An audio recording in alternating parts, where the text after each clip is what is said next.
Well, the city of Nacogdoches is, of course, the oldest town in Texas. It's got a really unique historical element because of that. But the city is also the home of Stephen F. Austin University. But in the end, Nacogdoches is a small town in deep East Texas. The Fredonia, it's situated just off a historic downtown area. So it is kind of a base, in a sense, to the downtown and the historic district that it belongs to. My name is Army Curtis. I'm the principal of Curtis Architecture here in Nacogdoches. I am the principal that oversaw all aspects of the design, the construction, the furniture, interiors, from start to finish. So it was about a 3-year process from design to move in. In trying to understand the hotel, we did a lot of research. It's a very unique hotel in its origins because it was community-based. Everyone owned a brick. Back in the day, they had to raise $500,000. The burden of it, if you will, the bricks that had to make up the hotel were spread out throughout the community. A lot of people in the community owned a share. They commissioned with a Dallas architect, J.M. McCannon, and it was cutting edge for its time. It was that international style with a little New Orleans, flavor into it that kind of, I think, spoke well of the Nacogdoches area. It was a sense of the modernism injected into the town. The hotel was fairly successful when it first opened up, so much so that they added a Oak Terrace Motel directly next to it a couple of years after it opened. It was kind of the place to be in Nacogdoches. A lot of the pictures that we found in trying to ascertain historical elements of the architecture really was based on families or events that was going on at the time that it opened. And as vagaries go, the luster started to wear off a little bit, and the hotel struggled for it. It had changed hands at some point. I know that Sheraton owned the hotel at one point. It eventually, I think, rolled over back to a community ownership again, back in the 80s. That's when the convention center was built. The hotel again had been renovated up to a certain degree, but in my opinion, it was starting to lose its tie to the original design intent. The lobby had been radically redesigned, the cafe area and the whole sequence of spaces had really changed by then. The building ultimately went into foreclosure, or was threatened really highly with foreclosure, and the building sat for probably a good 2 years. And that's when it became more of a local concern again. There was all kinds of threats that came out of it. Someone wanted to turn it into a dorm. Someone wanted to turn it into for low income housing. And, for people who remembered what the hotel was, that was just blasphemy. It really was. And people were scared of it. One day in all of that, a former client of mine and a friend came in, Richard DeWitt, and he said, "You know what? I think I'm going to buy that hotel. I think we're going to go fix it up." And I was like, "No, you're not." I really didn't believe it at first. And the next thing I knew, we were doing feasibility studies, walking through the hotel, take a look at what the condition of it was. The reason I got involved because I just always liked what you call the bones. It was just a really neat hotel. So it wasn't like we had to reinvent the wheel, it was already there. My name is Bud DeWitt. Family bought the property. I was also general manager. It's like, I'm really not doing it for business so much. I'm really doing it for the community. I want to make sure that this comes back, and if we do it right. That was just the very beginning of it, and then the work really began.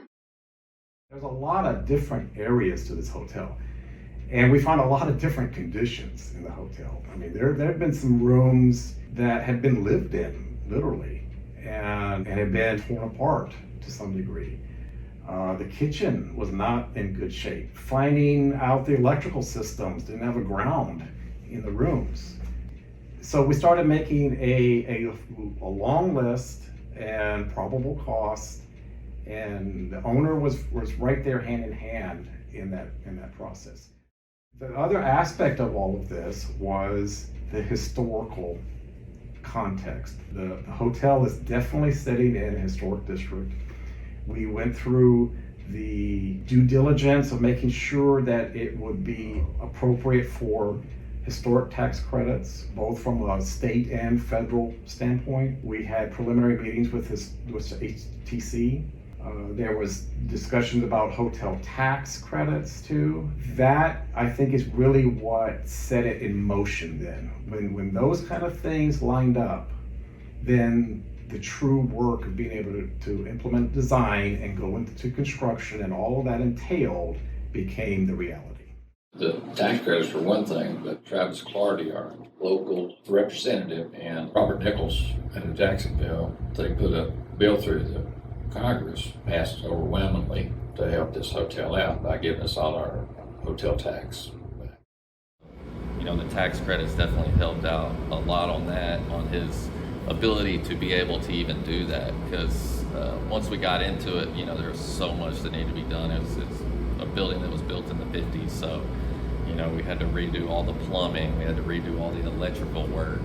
You know, you run into a lot of issues where, you know, each hotel room had one plug in it, but I mean, it was just so much work. I mean, I didn't realize how much work it was going to be until we got down into it. We were able to do it kind of at our own speed. The hotel was not in use at that point, and we would start to go probing around. Stripping all of that stuff away, we started to find original materials underneath it. We found original plaster, we found original quartz bases, then we found original wood storefront construction that was the men's store, and through that found out that the women's store originally also had a storefront that had been demolished. We found that the terrazzo that starts out in the lobby actually extended through what is now the First City Cafe. It had been covered up with carpet for years. It had been covered up.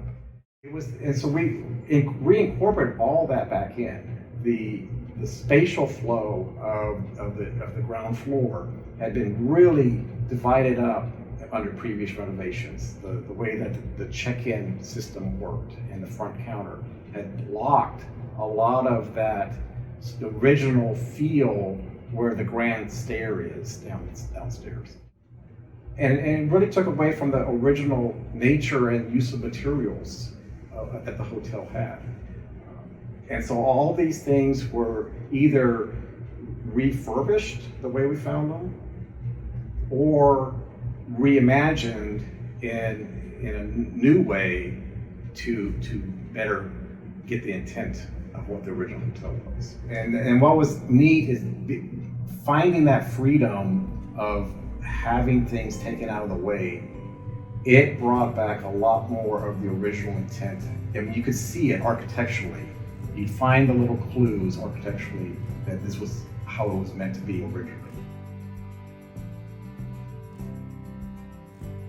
The back of the convention center was the back of any other building. It was the loading dock.